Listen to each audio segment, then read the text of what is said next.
Assalamualaikum warahmatullahi wabarakatuh. Mohon izin Ibu, mohon izin perkenalan diri.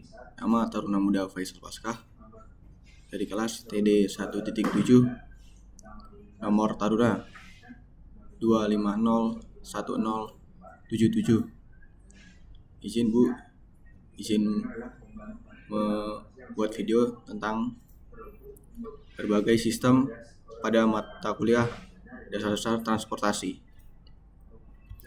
Yang pertama, ada sistem kegiatan. Dasar hukum yang berlaku yaitu Undang-Undang Nomor 26 Tahun 2007 tentang Penata Ruang dan Undang-Undang Peraturan Pemerintah Nomor 21 Tahun 2021 tentang Penyelenggaraan Penataan Ruang. Definisi sistem kegiatan adalah susunan atau pola kegiatan manusia dan ekonomi dalam suatu wilayah yang membentuk pusat-pusat aktivitas seperti perdagangan, pendidikan, industri, dan pelayanan. Pembahasan sistem kegiatan adalah sistem yang berkegiatan bagaimana aktivitas masyarakat tersebar dan terorganisasi dalam ruang suatu wilayah. Biasanya sistem kegiatan membentuk pusat kegiatan utama berupa kota besar atau pusat ekonomi, sub pusat kegiatan, dan kawasan khusus seperti industri, pendidikan, dan pariwisata.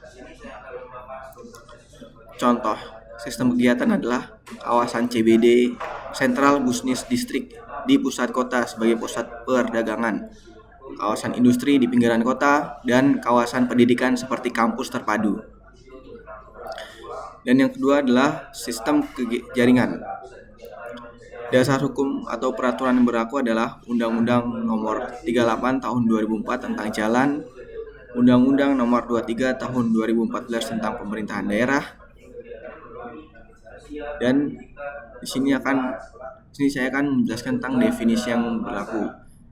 Sistem jaringan adalah struktur jaringan prasarana yang menghubungkan berbagai wilayah atau pusat kegiatan.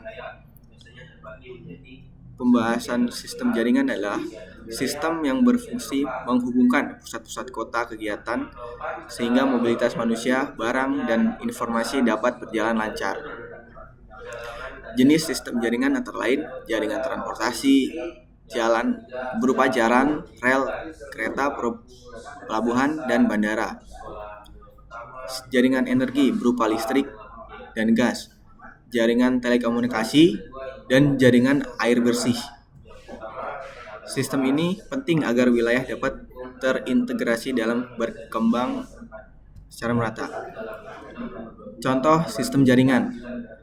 Contohnya yaitu jalan tol yang menghubungkan antar kota, jalan kereta api antar provinsi, dan jaringan listrik nasional. Yang ketiga adalah sistem pergerakan. Dasar hukum yang berlaku adalah Undang-Undang Nomor 22 Tahun 2009 tentang Lalu Lintas dan Angkutan Jalan. Definisi sistem pergerakan adalah pola pergerakan manusia, barang, dan kendaraan dari suatu tempat ke tempat lain dalam suatu wilayah. Pembahasannya yaitu sistem pergerakan terjadi karena kebutuhan masyarakat untuk berpindah tempat seperti bekerja, sekolah, atau berdagang. Faktor lain yang mempengaruhi sistem pergerakan adalah lokasi tempat tinggal, lokasi tempat kerja, ketersediaan transportasi, kondisi jaringan jalan. Pergerakan biasanya terjadi dari permukiman ke tempat kerja, pemukiman ke sekolahan, permukiman ke pusat perdagangan. Contohnya yaitu masyarakat yang bekerja dari rumah ke kantor setiap pagi, distribusi barang dari pabrik ke pasar, dan mahasiswa yang pergi ke kampus.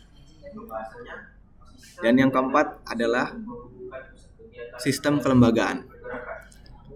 Dasar hukum yang berlaku adalah Undang-Undang Nomor 25 Tahun 2004 tentang Sistem Perencanaan Pembangunan Nasional dan Undang-Undang Nomor 23 Tahun 2014 tentang Pemerintahan Daerah. Definisi sistem kelembagaan adalah sistem yang mempunyai struktur organisasi atau lembaga yang berperan dalam mengatur, merencanakan, dan mengelola pembangunan wilayah. Pembahasannya yaitu sistem kelembagaan mengatur siapa yang bertanggung jawab dalam pengambilan keputusan dan pelaksanaan pembangunan. Lembaga yang terlibat biasanya pemerintah pusat, pemerintah daerah, swasta, dan masyarakat. Kerjasama antar lembaga diperlukan agar perencanaan wilayah berjalan efektif dan sesuai aturan. Contoh sistem kelembagaan adalah Dinas Pekerjaan Umum yang mengelola pembangunan jalan, Bapeda yang merencanakan pembangunan daerah, dan kerjasama pemerintah dengan investor dalam pembangunan kawasan industri. Siap. Segini yang bisa saya sampaikan. Siap, terima kasih Bu. Wassalamualaikum warahmatullahi wabarakatuh.